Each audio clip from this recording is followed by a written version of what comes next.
इत्तिफाक नहीं, ये कुरान की आवाज की वो बरकत है जो कायनात की हर शय को मुतासिर करती है। 16वां राज, दुनिया और आखिरत का तवाजुन। आप कुरान उठाकर देखें, इसमें न दुनिया को छोड़ने का हुक्म है और न सिर्फ दुनिया के पीछे भागने का। अल्लाह ने कमाल तवाजुन रखा है। दुआ सिखाई तो ये भी कहा कि ऐ हमारे रब, हमें दुनिया में भी भलाई दे और आखिरत में भी। 17वां राज कुरान की हिफाजत का है। इस दुनिया में कितनी ही किताबें आए मगर सब में बदलाव आ गया, लेकिन कुरान का एक हर्फ भी तब्दील नहीं हुआ। अल्लाह ने खुद फरमाया है कि हमने ही इसे नाजिल किया और हम ही इसकी हिफाजत करेंगे। 1400 साल से इतने दुश्मन आए मगर किया किसी की हिम्मत हुई कि एक लफ्ज भी बदल सके।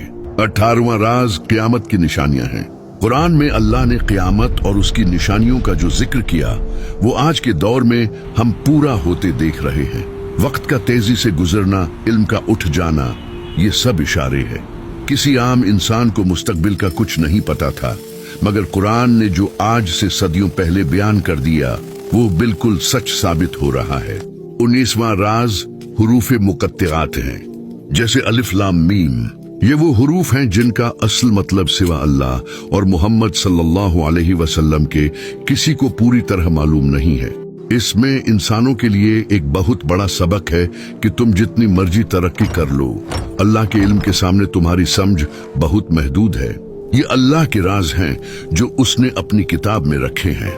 20वां और आखिरी राज कुरान का आज के दौर से ताल्लुक है।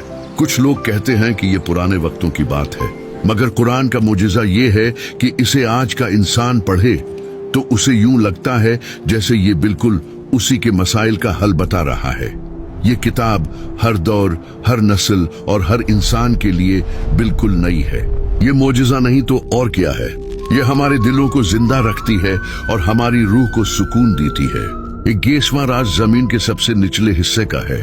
कुरान में सूरह रूम में अल्लाह रब्बुल इज्जत ने फरमाया कि रूमियों को करीब की जमीन में शिकस्त हुई। अरबी में इसे अदना लर्ज कहा गया है।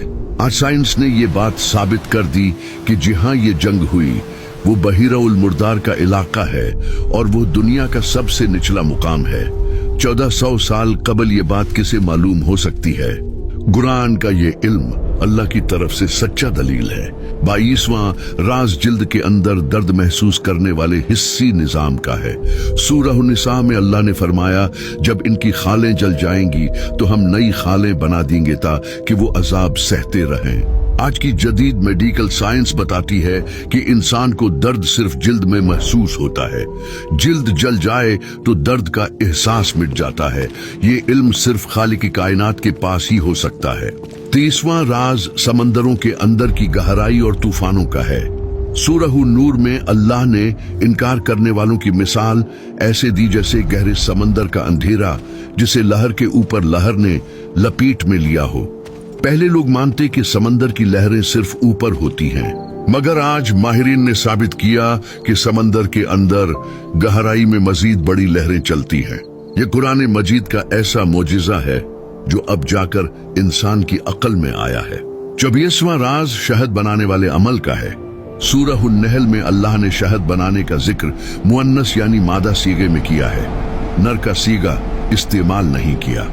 आज की साइंस बताती है कि रस चूसने और शहद बनाने का काम सिर्फ मादा ही करती है, नर इस काम में हिस्सा नहीं लेता। मोहम्मद सल्लल्लाहु अलैहि वसल्लम के दौर में ये फर्क कैसे मालूम किया जा सकता है। 25वां राज दिमाग के अगले हिस्से जिसे नासिया कहते हैं उसका है। सूरह ललक में अल्लाह ने फरमाया कि ये अगली पेशानी फरीब देने वाली और गुनाहगार है। कई सालों तक ये बात आम रही, मगर जदीद साइंस ने तहकीक करके बताया कि इंसान के दिमाग का बिल्कुल अगला हिस्सा ही फरीब देने और बदअमली करने के काम आता है। ये इंतहाई बड़ा मोजिजा है जो कुरान ने सदियों पहले वाज़ेह कर दिया। ये किताब किसी इंसान का कलाम नहीं बल्कि उस जात की गवाही है जिसने ये पूरी कायनात बनाई है। अल्लाह हम सबको कुरान मजीद समझकर पढ़ने की तौफीक अता फरमाए।